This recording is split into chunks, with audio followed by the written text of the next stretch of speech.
Chapter 5, Dominion. Our Bible reading is taken from Luke's Gospel, chapter 22, verses 24 to 27, and I'm reading from the RSV.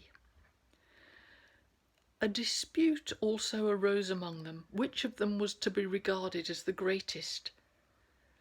And he said to them, "The kings of the Gentiles exercise lordship over them, and those in authority over them are called benefactors. But not so with you. Rather let the greatest among you become as the youngest, and the leader as one who serves. For which is the greater, the one who sits at table or the one who serves? Is it not the one who sits at table? But I am among you as one who serves." In the kitchen, waiting for the kettle to boil, I stare out of the window, lost in thought. In my opinion, one of the most unhelpful things the church ever did was coin its first creed, "Jesus is Lord." I mean, how confrontational and divisive and antagonistic is that? In the great playground of faith, along comes a new child and gives the others a shove. What happens? Another religious war breaks out, people fed to the lions and burned at the stake. Humanity is an aggressive and competitive race. Everyone wants to be king of the castle. So my attention is recalled by the kettle now boiling madly, and I go back to what I was doing, making a cup of tea for Jesus. I know by this time exactly how he likes his tea, which makes me happy. Strong, if you want to know, and milky. Tea gives me indigestion, so I drink a nettle brew. I take our steaming mugs through to the living room, where I find him kneeling by the hearth, laying the fire. "You must have been a big help to your mother," I say, as I put our mugs down on the table. Jesus is good at lighting fires and at finding lost things. He must have been useful at home. I've discovered he also has talent at bending time and changing minds, areas where most people struggle. He gets the fire going nicely and reaches for his mug of tea. "Thank you," he says. I curl up on the sofa, and Jesus sits on the floor by the fire.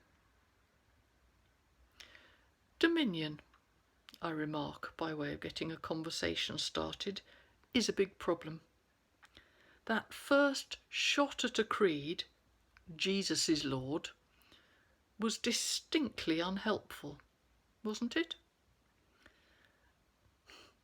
"The way you just said it, yes," he replies, "but they didn't mean it like that.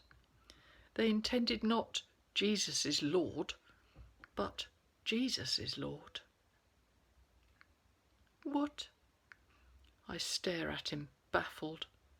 "How is that an improvement?" "It's meant to be about what I stood for," he says. "You have to think of Jesus as a summarizing of love, patience, humility, laying down your life." He sips his tea and he asks me, "Have you read the Gospels?" Of course I have. What's that meant to mean? Is Jesus picking an argument with me? "Then you'll have noticed," he says quietly, ignoring my indignation, "the extreme difficulty I had in trying to reconfigure people's understanding about the nature of the Messiah. That it wasn't about being cock of the walk, more about being the sea to which all streams flow easily because it lies below them. I wanted them to see that leadership is not about ordering people around, but taking responsibility. Authority arises from being the one who will go and do what has to be done and grit your teeth to bear the pain that's part of the package. It's more like the mother who, when times are hard, without a word, passes her last crust to her hungry child, than like the king who also, when times are hard, sucks the livelihood out of his people in taxes. They didn't get it, he says. Right to the last, they didn't get it. Arguing and jostling for position, grabbing palm branches and shouting Hosanna to make a political figurehead out of me. They wanted a little king, a partisan hero, a man who would take up their cause against all the others and emerge triumphant, holding his trophy in the air and dispatching his enemies. What I wanted was so much bigger, so much more than that, they couldn't even conceptualize it.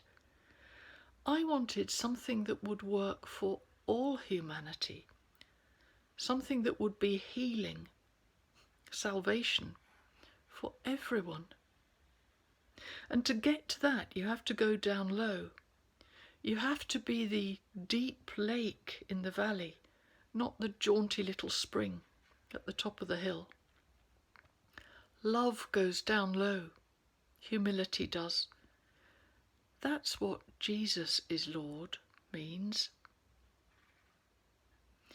That lowliness is central to dominion. If you take out of any situation the willingness to bear responsibility, to help and heal and love and serve, then you haven't got Jesus as Lord anymore. You've taken the Jesus out of it. What you have left is whatever else you put into it instead. Posturing is Lord, or image is Lord, or mammon is Lord, or the church is Lord. You can't use my name if you don't walk my path. It simply cannot work like that.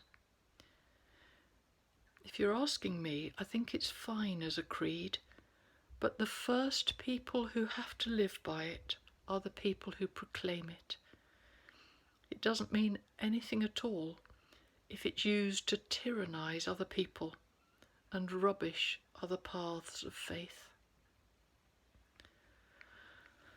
Oh, I think about this for a minute. You know, there is something profoundly calming about watching Jesus drinking tea and gazing thoughtfully into the fire.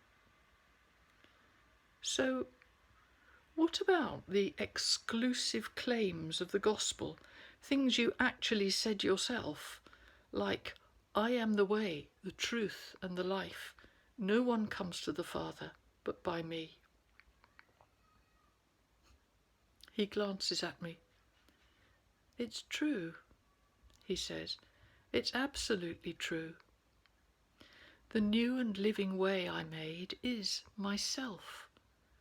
The labels people put on it are not so very important, but you can take it from me, there is no way to heaven except my way.